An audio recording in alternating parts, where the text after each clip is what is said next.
Jonathan Majors appeared in a Lower Manhattan court with his girlfriend, Megan Good, to face a misdemeanor simple assault charge from an incident that happened in March of this year.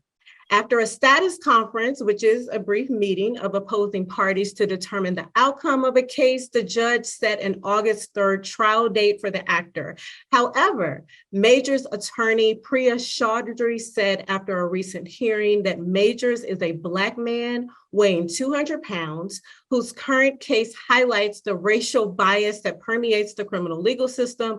She also states that Majors is the victim, and that the alleged victim is not being consistent in her accounts of the incident. And she also says this is a witch hunt for Majors. So there are several elements that make this case interesting, from race to his involvement in the global MCU franchise and to who he is currently dating.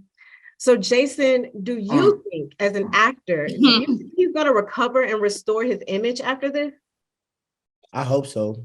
Mm-hmm. I hope so, because like no matter what happened, I feel like nobody deserves to lose their life and everything that they worked hard for. Because what I do know is that when you're transitioning and you're making changes and you're constantly elevating, there's no handbook for that, and there's no structure around turning you into a star rather than just putting you on TV. So, a lot of times when you're taking off, you're almost bound for a mistake, because they got people sitting back watching you going, well, I hope he do his thing. I hope he do great. And I hope he do. And a lot of times you really need people around you to say something. Nobody wants to say anything because they like, oh, he must got it. He's a big star. And I don't know if it's like a underlying sense of jealousy or maybe people feel like they're out of their they're stepping out of place talking to you about certain things. But like a lot of times it's easier to see things from the outside and see it before it even happens, and people will still let you run into the wall.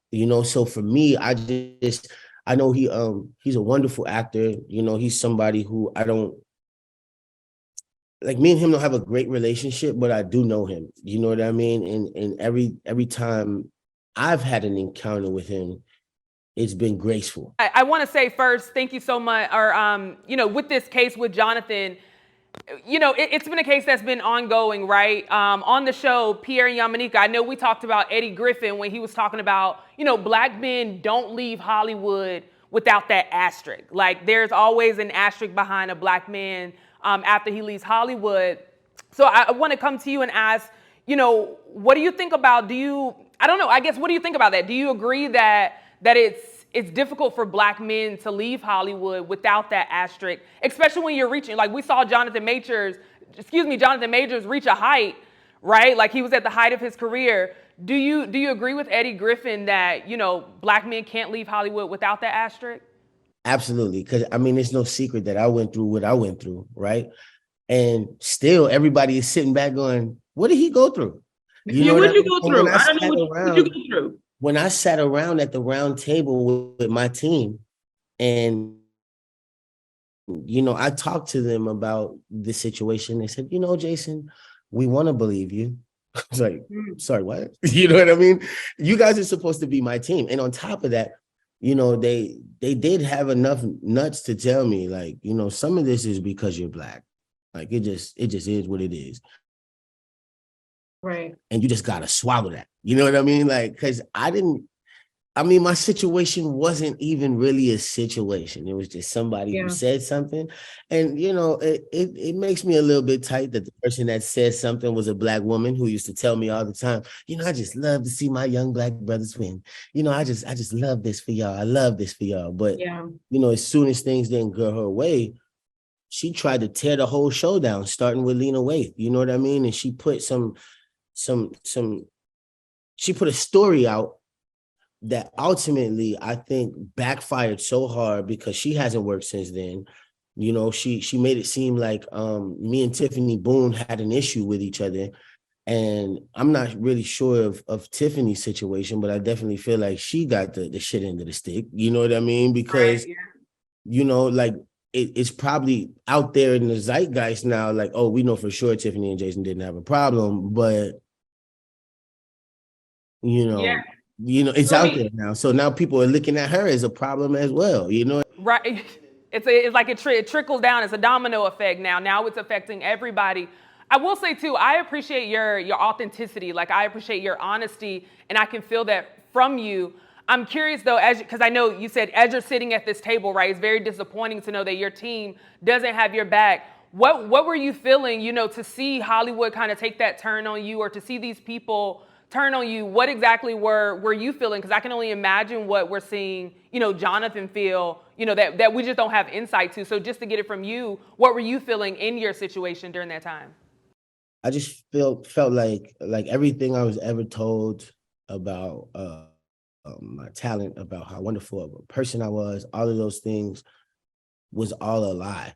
For me, sitting around that table, looking around saying, not only do these people not care about me and what we built together, but you don't care about my family. You don't care about my kids. You don't care about everything that matters to me. And that was just so heartbreaking. You know what I mean? Because like we done made real money together. Like I remember going to some of these Hollywood parties and they would call me, my manager and my agent, the dream team, and they were sitting around saying, oh, look at what's going on with you guys. You guys are the dream team, And to see them just turn their back on me and say they want to believe me, I'm like, man, listen, because I was so ready to go to court. I'm all about it, but I look at the big picture for what it is. Like, I could have reacted better when I had the situation with Delta, but I mean, I paid $9,000 for a ticket. But then when I look back and retracted everything, I'm like, wait a minute. Delta is represented by UTA. Okay, so now maybe it kind of all makes sense. You know what I mean? Because I had a legit case against them too. I wanted to take them to court. You know what I mean? Because I wanted to get them for defamation of character. I felt like they put out this story like, oh, he was late, and no. I was not late. None of that was real, but they didn't know who I was until TMZ. You know what I mean? So, I mean, it's sad to watch these things happen because they really, really don't care about us. So, for me, I have no beef with Hollywood, but I just look at it as a job now. You know what I mean? I would love to be in a superhero movie and all of this good stuff, but until they call me, I'm gonna be building for us on this side. Right. You know what I mean? I'm gonna make sure, in 25 years, we got award shows that are big. I'm gonna make sure we got, our own version of all of this, because at the end of the day, we need to be the ones telling our stories. We can't be mad at them because they don't know exactly how to do it. They don't know our culture, like Denzel said it very well, And for me, I feel like it's up to us. We can only complain for so long because they always gonna treat us like we last. Absolutely.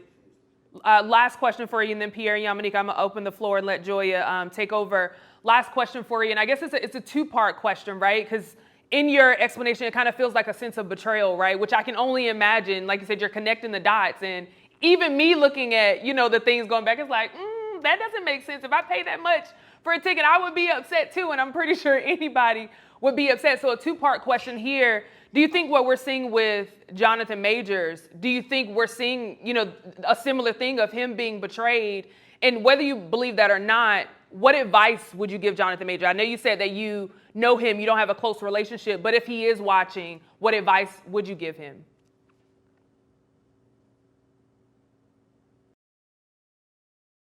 Man, it's tough, but I think, for one, don't let the media convince you that you're somebody you're not. You with yourself every day. I don't personally know his situation or what he went through. Like I said, I stay out of that, right? But you can't let the noise in the room fog your mind to the point where you begin to self-destruct, because it started with you and it should always finish with you. You know what I mean? If you got nothing else, you got God. You're going to be all right. You know, don't let this whole situation shake you up to the point where you forget who you are and where you came from. I love that. Thank you so much. I'm done. Sorry, Pierre Young. I'm done. I just love you being authentic, and thank you for being honest in this. As I said, going back, I know Joya did her research. I did as well. It's just very authentic, and I love the energy that you give. So just thank you so much for that. But I'm backing up. I'm done. I'm sorry, Pierre Young. I'm done. I'm done. I actually like that we doing this right now, though, right? Because I think so many times, because this whole Me Too movement situation turned into a witch hunt at times, and I'm like, I feel like they got everybody.